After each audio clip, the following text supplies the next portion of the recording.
Hi everyone, I just thought I'd make a short video demoing some trauma sensitive yoga. So often once my clients come to me, they sort of share that they've been quite apprehensive about using yoga in their therapy because they think they might not be flexible enough, strong enough, or fit enough. And so I thought the easiest way to sort of put those or that apprehension to side is to show you some trauma sensitive yoga. And this small flow can be taken seated in a chair, and often I do have clients that just practice in a chair, so that's definitely an option. It can also be practiced seated on the ground, so feel free to be seated sort of cross-legged. And I also have clients that will practice sort of a mix on the chair with a mat-based practice on the ground, so we can definitely fine-tune things to suit you. What you'll notice is that the practice is relatively gentle, and I say relatively because you really don't know how anyone feels a particular sensation. So with that in mind, you'll also notice that as we practice, I'll use a lot of invitational language. Things like if you like, or maybe, or you might, just emphasizing that you can move in ways that you choose. And that means that you can make this as strong as you like, or as gentle as you like. And so really it's your practice. So there's lots of options for you to just move in ways that suit you. So we'll make a start. It's my cat's tail, sorry. We'll make a start. So you might come towards a seated position, and you might be seated on the ground or in your chair. And if you're on a chair, feel free to sort of shuffle forward or back. Maybe you want to have the backrest against your back, or maybe you want to be a little bit more forward on your chair. If you're in a chair, feel free to adjust the distance between your feet. So maybe you want your feet to be quite close together or further apart. If you're seated on a mat or the ground, feel free to cross your legs, or maybe you're kneeling. And from here, you might notice the surface underneath you.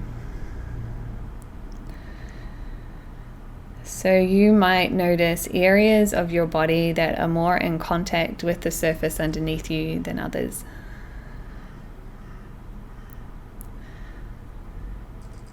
And feel free to stay here. Or you might lift through the top of your head. And if you lift, you might notice muscles activating to lift and support you. And feeling free to stay here, or you might start to sort of rock your weight from side to side, or backwards and forwards. So you might choose sort of one direction of movement, or maybe you sort of mix it up, going backwards and forwards and side to side. And if you choose to move this way, you might notice that your connection to the surface underneath you changes.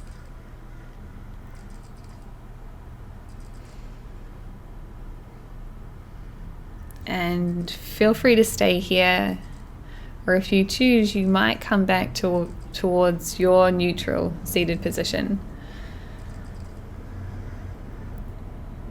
And whatever that means for you, there's no correct way to sit. So noticing your connection to the surface underneath you, maybe it feels perfectly neutral and symmetrical. Or maybe you're leaning a little to one side or towards the front or the back, and that's totally fine. And from here, you'll have the option for some shoulder rolls. So you might start to roll through your shoulders. Now the pace of this movement is something that you can change. And so is the direction of the movement.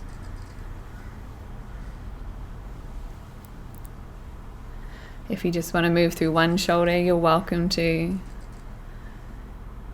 If you want to move through both, feel free to.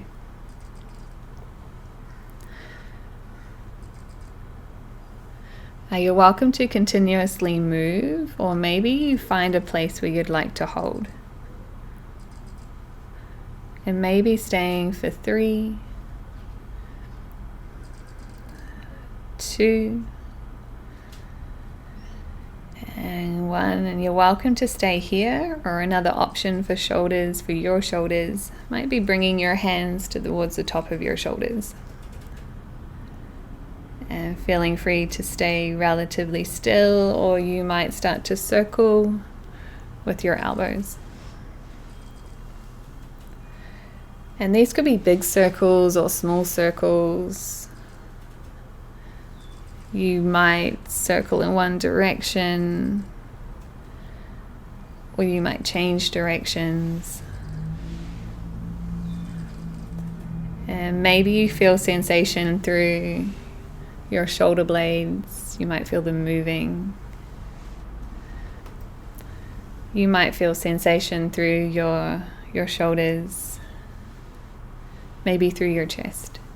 And it's okay if you don't feel sensations in these areas. Sometimes you might not. And when you feel ready, you might come back towards a neutral position. And from here, you have the option of taking a twist. So you might start to turn towards one side. And how much you turn is completely up to you. Yeah, you might feel a sensation through your back.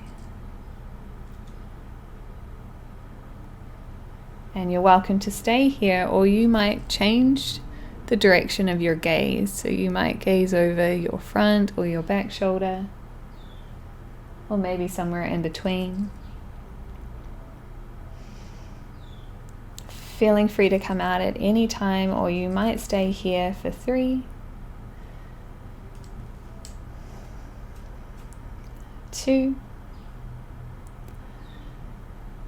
and 1. And as you feel ready, you might start to move towards your other side.